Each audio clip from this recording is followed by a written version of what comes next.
ఈ all construction workers related all professions అంటే right from electricians అవ్వచ్చు, మేస్త్రి పని చేసే వాళ్ళు అవ్వచ్చు, అలా రకరకాల టైల్స్ పని చేసే వాళ్ళు అందరినీ కలిపి ఒక బోర్డు ఒకటి క్రియేట్ చేసి అందులో ఒక ఫండ్ క్రియేట్ చేసి ఇలాంటి ఇన్సూరెన్స్ స్కీమ్ కోసం ఆయన అడిగేది అది సార్. యాక్చువల్లీ ఒక ఐడి కార్డు ఇచ్చి ఆ ఇన్సూరెన్స్ స్కీమ్ని ఆ బోర్డ్ ఫండ్ నుంచి ఇస్తాం. అంటే ప్రైవేట్ ఇన్సూరెన్స్ ఉన్నా లేకపోయినా ఆ board will support their accidental risk అనేది ఒక ఒక ఒక వెరీ గుడ్ ట్రెడిషన్ ఉండింది సార్ మన స్టేట్లో. అది కొంత డైల్యూట్ అనమాట వాస్తవం. So they are again reviving. వాళ్ళు అడిగిన రెండోది సార్, ఈ ఐటీఐస్లో వాళ్ళు చదువుతున్న పిల్లలకి వీటికి మనకి ఎవ్రీ మంత్ మనం మేళా పెడుతున్నాం సార్, జాబ్ మేళా.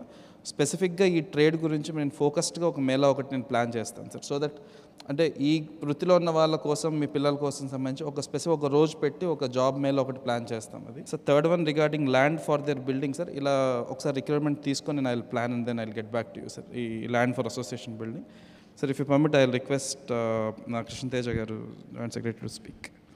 గౌరవ ఉప ముఖ్యమంత్రి వర్యులు శ్రీ పవన్ కళ్యాణ్ గారికి, గౌరవ జిల్లా కలెక్టర్ శ్రీ షణ్మోహన్ గారికి, గౌరవ ఓఎస్డీ గారు శ్రీ వెంకటకృష్ణ గారికి, ప్రేమితులందరికీ నమస్కారం. ఈ వేదిక నుంచి మీ అందరితో ఒక 2 అనుభవాల్ని షేర్ చేసుకుందాం అనుకుంటున్నాను. కరెక్ట్గా 3 నెలల కిందట తెల్లవారుజామున ఒక జిల్లాలో ఒక 3 ఉపాధి శ్రామికులు నడుచుకుంటూ వెళ్తున్నప్పుడు ఒక ఆటో వచ్చి వాళ్ళని గుద్దటం వల్ల ఆ 3 ఉపాధి శ్రామికులు చనిపోవడం జరిగింది. చనిపోయిన వెంబటనే దాదాపు ఒక 6-7 గంటల్లో గవర్నమెంట్ నుంచి వాళ్ళకి రావాల్సిన కాంపెన్సేషన్ మనం వాళ్ళకి ఆ కుటుంబానికి అందించాం. కాకపోతే ఉన్న జీవో ప్రకారం గవర్నమెంట్ నుంచి వచ్చే కాంపెన్సేషన్ 50,000 రూపాయలు.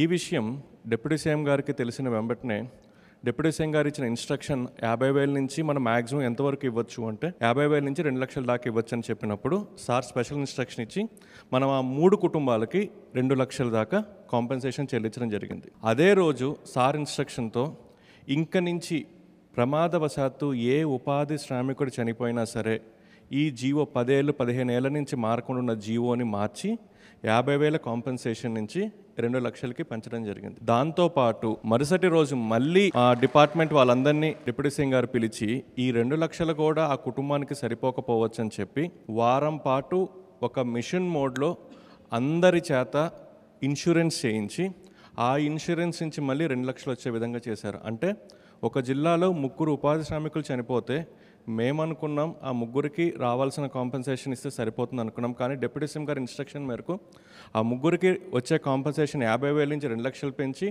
దాంతోపాటు ఇన్సూరెన్స్ నుంచి ఇంకొక 2 లక్షలు. అంటే ఫ్యూచర్లో ప్రమాదవశాత్తు ఏ ఉపాధి శ్రామికుడు చనిపోయినా ఇంక నుంచి వాళ్ళకి 50,000 కాదు, ఆ కుటుంబానికి తోడుగా 4 లక్షల రూపాయలు వచ్చే విధంగా చేయడం జరిగింది. పిఠాపురంలో ప్రమాదవశాత్తు ఒక ఎలక్ట్రీషియన్ చనిపోయారు. చనిపోయిన తర్వాత ఆయనకి కాంపెన్సేషన్ ఇచ్చారు. జిల్లా కలెక్టర్ గారు ఫోన్ చేసి సార్ ఆ ఇష్యూ క్లియర్ అయిపోయిందని చెప్పారు. అయిపోయిందని చెప్పిన తర్వాత కూడా సార్ మమ్మల్ని పిలిచి అసలు ఎంతమంది ఎలక్ట్రీషియన్లు ఉన్నారు, నిజంగా ఎలక్ట్రీషియన్ కనుక ఒక ఇన్సులేటెడ్ గ్లో వేసుకుంటే చనిపోయేవాడా, మంచి మంచి ఇన్సులేటెడ్ ఇన్స్ట్రుమెంట్స్ వాడుంటే చనిపోయేవాడా, ఇన్సులేటెడ్ షూ వేసుకుంటే చనిపోయేవాడా అని చెప్పి ఒక సర్వే చేయించి సర్వే ప్రకారం ఉన్న 323 మంది ఎలక్ట్రీషియన్స్ని ఐడెంటిఫై చేసి ఇంకా పిఠాపురంలో ఏ ఎలక్ట్రీషియన్ చనిపోకూడదు అని చెప్పి మీకోసం ఈరోజు ఇన్సులేటెడ్ ఎక్విప్మెంట్ని, ఎలక్ట్రికల్ ఎక్విప్మెంట్ని, ఇన్సులేటెడ్ గ్లోవ్స్ని, ఇన్సులేటెడ్ షూస్ని, దాంతోపాటు ఇన్ని చేసిన ఇంకా ప్రమాదవశాత్తు ఎవరైనా పొరపాటున చనిపోయినా మీ అందరికీ ఇన్సూరెన్స్ స్వయంగా ఆయన అరేంజ్ చేయడం జరిగింది.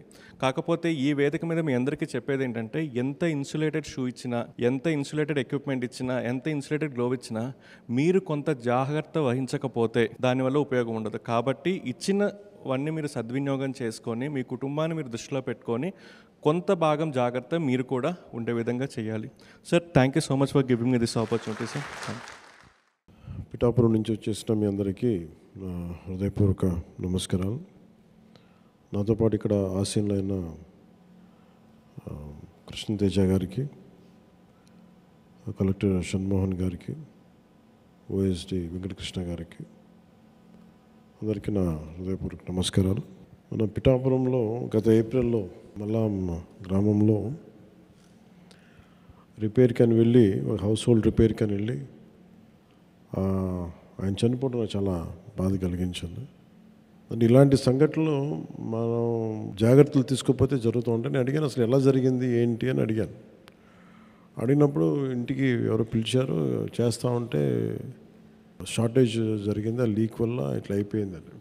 నాకేమనిపించిందంటే బేసిక్గా నేను మీ అందరికీ ఎప్పటి నుంచో తెలుసు, బేసిక్గా శ్రామికులకి ఎవరైతే కష్టపడతారో వాళ్ళ ప్రాణాలు పణంగా పెట్టి చేస్తారు, వాళ్ళకి సెక్యూరిటీ ఉండాలని ముందు నుంచి నేను కోరుకునేవాడిని. అది నేను సినిమాలో ఉన్నప్పుడు కావచ్చు, వ్యక్తిగతంగా కావచ్చు, ఒకసారి మేము ఏదైనా ఆఫీసుల్లో పనిచేస్తున్నప్పుడు కావచ్చు, షూటింగ్లో కావచ్చు, ఇల్లు కడుతున్నప్పుడు కావచ్చు. మొన్న ఈ ఆఫీస్ కడుతున్నప్పుడు కూడా చాలామంది స్టాఫ్కి అసలు హెల్మెట్స్ లేకుండా కడుతున్నారు. ఎలక్షన్ టైంలో నేను దృష్టి పెట్టలేకపోయిన తర్వాత అయిన తర్వాత చూస్తే అందరికీ సేఫ్టీ షూస్ ఒకటి, హెల్మెట్ అందరికి ఇవ్వడం జరిగింది. సో నాకు అది గుర్తొచ్చింది. బేసిక్ ఇలాంటి ఎలక్ట్రీషియన్ అనేది చాలా ప్రమాదకరమైన ఉద్యోగం. అది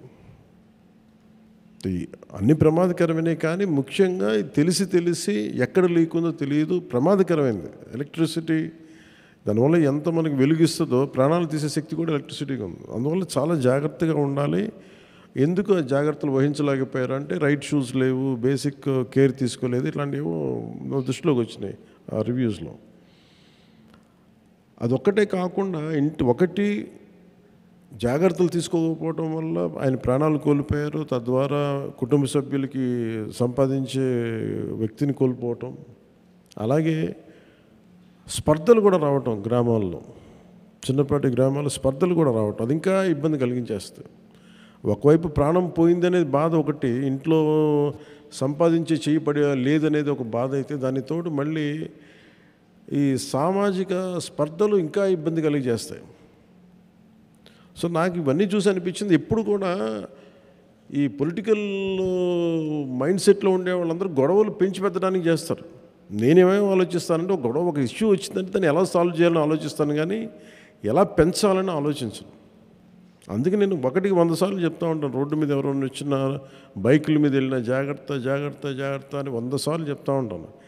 నాకు పరిధిలో ఉన్నంత వరకు మా అందరికీ కూడా అధికార యంత్రాంగం కావచ్చు, ఆఫీస్ వాళ్ళు కావచ్చు, ఎవరికైనా సరే జాగ్రత్తలు తీసుకోండి అని చెప్పి ఒక 100 సార్లు చెప్తాను, ఈవెన్ చిన్నపాటి ఫంక్షన్ చేసినా కానీ. అలాంటిది మీకు నేను ప్రాతినిధ్యం వహిస్తున్న పిఠాపురంలో జరగటం చాలా చాలా బాధ కలిగించింది. సో వెంటనే నేను మన పేషి దృష్టికి తీసుకెళ్ళగానే కృష్ణతేజ గారు కానీ, అలాగే మన షణ్మోహన్ గారు కానీ, వెంకటకృష్ణ గారు కానీ, పేషి అందరూ కూర్చొని మాట్లాడుకుంది ఏంటంటే ముందస్తుగా ఏం చేయాలి. ఒకటి, పనిచేసేటప్పుడు వి నీడ్ ఇన్సూరెన్స్ ఒకటి ఉండాలి. 2, ఇన్సూరెన్స్ కంటే ముందు అసలు సేఫ్టీ కిట్స్ ఉన్నాయా లేదా అనేది చర్చకు వచ్చింది. సో దానివల్ల ఈ రోజున మీ అందరికీ ఎంతమంది ఉన్నారని అడిగితే దాదాపు పిఠాపురం మొత్తం మీద 325 మంది ఉన్నారు అని చెప్పి ముందు. సో మీ అందరికీ ఒక 16 లక్షల పైచిలకు వర్తతోటి మీ అందరికీ ముందు సేఫ్టీ కిట్స్ని ఈరోజు మీకు ఇవ్వడం జరుగుతూ ఉంది. ఇన్ని జాగ్రత్తలు తీసుకున్నా కానీ ఏదైనా ఇన్సిడెంట్ జరిగితే, ప్రాణాలు కోల్పోతే అట్లీస్ట్ మనం అంటే ఇప్పుడు ఇచ్చేదేమో మన దగ్గర నుంచి వచ్చేదేమో 2 లక్షల బీమా ఉంటుంది. ఇది కాకుండా రేపొద్దున మీకు చంద్రన్న బీమా పథకం ఉంటుంది, ఆరోగ్య పథకం ఉంటుంది, అవన్నీ మీకు ఆల్మోస్ట్ 25 lakhs వస్తుంది. అది మన హెల్త్ ఇన్సూరెన్స్ ఒకటి, అదొకటి. So we have enough security తీసుకుంటున్నాం, ఆ ప్రయత్నంలో ఉన్నాం. సో అందువల్ల మీ అందరికీ ఆ జాగ్రత్తలు తీసుకుంటారని, అలాగే మీరు చెప్పింది కూడా భవన నిర్మాణ కార్మికుల సంక్షేమ నిధిని తిరిగి రివైవ్ చేయమని కోరుకుంటాం. అది నా ఆశయం కూడా. అది దాన్ని ఇనిషియేట్ చేసాం. త్వరలో చీఫ్ సెక్రటరీ గారితో మాట్లాడి అది కూడా మీకు తెలియజేస్తాను. ఎందుకంటే మనకి అసోసియేషన్స్ పెట్టుకుంది అందుకు. గత ప్రభుత్వం కూడా మీరు చూశారు కదా, వాళ్ళకి ఏమాత్రం బాధ్యత రాహిత్యం, వాళ్ళు పట్టించుకోలేదు. ఉన్న మీ డబ్బులను కూడా వాళ్ళు దారి మళ్లించేశారు, మీ డబ్బులే మళ్ళీ మీకు ఇచ్చారు, ఇలా అన్నీ చేసుకుంటూ వెళ్ళిపోయారు. మనం ఇప్పుడు చేస్తున్నది ముఖ్యంగా ఏంటంటే కరెక్షన్ చేస్తున్నాం. అసలు వాళ్ళు చేసి అస్తవ్యస్తంగా చేసి తిరిగి క్రమంలో పెడుతున్నాం. సో అందుకని మీరు చెప్పింది, అలాగే మీరు అడుగుతుంది ఇంకోటి ఆర్గనైజేషన్ గురించి అడుగుతూ ఉన్నారు. మనం మీటింగ్లు పెట్టుకోవాలంటే దాన్ని కూడా దృష్టి సారిస్తాం. ఒకసారి కలెక్టర్ గారిని కూడా ఎలా ఒక పాసిబుల్ సొల్యూషన్ ఎందుకంటే దానికి కూడా ఎలా చేద్దాం అనేది, అలా వాళ్ళు మీటింగ్స్ పెట్టుకోవడానికి అదొకసారి చూడండి, అది ఎలా ఎలా ఎలా ఎలా ఉంటుందో. నేను ఆ బాధను అర్థం చేసుకొని ప్రతిసారి ఏదో గుడిలో పెట్టుకోవడం కాకుండా ఒక పర్మనెంట్గా ఒకటి ఉంటే బాగుంటుంది. దానికి ఏం చేయాలి ఒకసారి ఆలోచించండి దాని మీద. మీ అందరికీ ప్రత్యేకించి నా జాగ్రత్తలు తీసుకొని అదొకటే మిమ్మల్ని వేడుకుంటూ ఉన్నాను. ఎందుకంటే మీరు ప్రాణాలు పోతే తిరిగి రావు. అందుకని మనందరం అర్థం చేసుకొని సాధ్యమైనంత మన చేతిలో ఉన్నంత వరకు ఎంత జాగ్రత్తలు తీసుకోవాలని జాగ్రత్తలు తీసుకోండి. అండ్ సేఫ్టీ ఎక్విప్మెంట్ దయచేసి వాడండి.